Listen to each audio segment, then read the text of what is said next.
உன் சொந்த அக்கா வாழ்க்கைய அழிக்க உனக்கு அசிங்கமா இல்ல? மறந்து போச்சா நானும் மாமாவும் எவ்வளவு கஷ்டப்பட்டு உன்னை வளர்த்தோன்னு?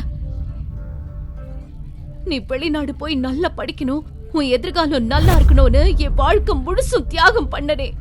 ஆனா நீ உன்னோட இந்த அழகு வச்சு என் வாழ்க்கையவே எரிக்க பாக்குறியா? நிறுத்து உன் தியாக நாடகத்தை.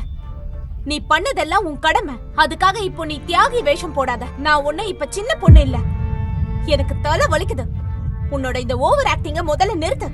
டிராமாவா? போது, நிறுத்து எல்லாத்தையும். அக்ஷயாவை இன்னும் டென்ஷன் பண்ணுன, அப்புறம் நான் கெட்டவன் ஆயிடுவேன். டிவோர்ஸ் பேப்பர் ரெடியாகிற வரைக்கும் உன் திங்ஸ் எல்லாத்தையும் எடுத்துக்கிட்டு போய் வேலைக்காரங்க ரூம்ல தங்கிக்கோ. அக்ஷயாவை நீதான் கவனிச்சுக்கணும், புரிஞ்சுதா? ஆமா கண்ணா, நீ சொல்றதுதான் சரி. என் வம்சத்தை வளர்க்க போற மருமகளுக்கு எந்த குறையும் வரக்கூடாதுன்னு இவகிட்ட சொல்லிடு. இல்லைனா இவளை நான் சும்மா விட மாட்டேன். ஒரு பொண்ணா இருந்துட்டு இன்னொரு பொண்ணை இவ்ளோ கேவலமா எப்படி உங்களால பேச முடியுது? எனக்கு தாயாகிற தகுதி இல்லனா அதுக்கு IVF மாதிரி எவ்வளவோ வழி இருக்கு. அதுக்காக என் வாழ்க்கையை அழிக்க வேண்டிய அவசியம் இல்லையே. அத்தை, நீங்களும் ஒரு வாரிசு வேணும்னு ஆசைப்பட்டுதானே அக்ஷயா கூட சேர்ந்து இந்த மாதிரி பண்றீங்க. ஆனா நான் மனசார வேண்டிக்கிறேன், நீங்க எதிர்பார்க்கிற இந்த வாரிசு கனவு என்னைக்குமே நிறைவேறாது.